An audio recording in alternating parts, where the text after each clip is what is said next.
ربنا آتنا في الدنيا حسنة وفي الآخرة. عما يتساءلون عن النبأ العظيم الذي هم فيه مختلفون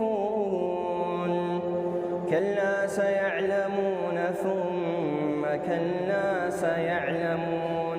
ألم نجعل الأرض مهادا والجبال أوتادا وخلقناكم أزواجا وجعلنا نومكم سباتا وجعلنا الليل لباسا وجعلنا النهار معاشا وبنينا فوقكم سبعا شدادا وجعلنا سراجا وهاجا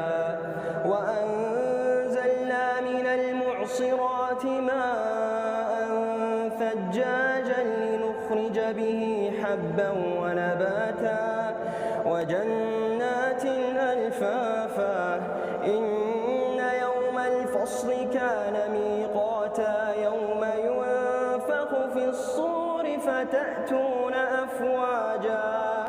وفتحت السماء فكانت أبوابا وسيرت الجبال فكانت سرابا إن جهنم كانت مرصادا للطاغين مآبا لابثين فيها أحقابا لا يذوقون فيها بردا ولا شرابا إلا حميما وغساقا جزاء وفاقا إنهم كانوا لا يرجون حسابا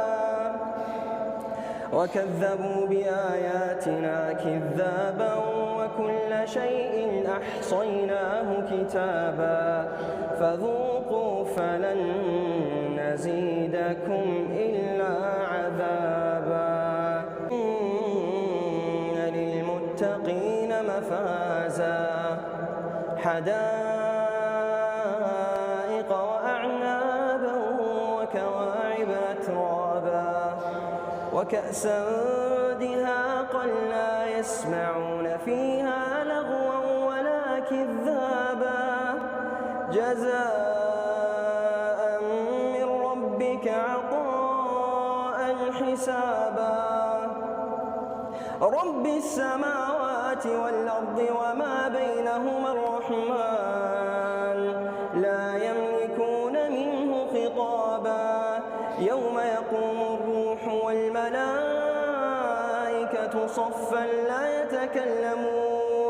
لا يتكلمون إلا من أذن له الرحمن وقال صوابا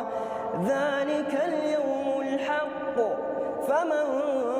شاء اتخذ إلى ربه مآبا إنا أنذرناكم عذابا قريبا يوم ينظر المرء ما قدمت يداه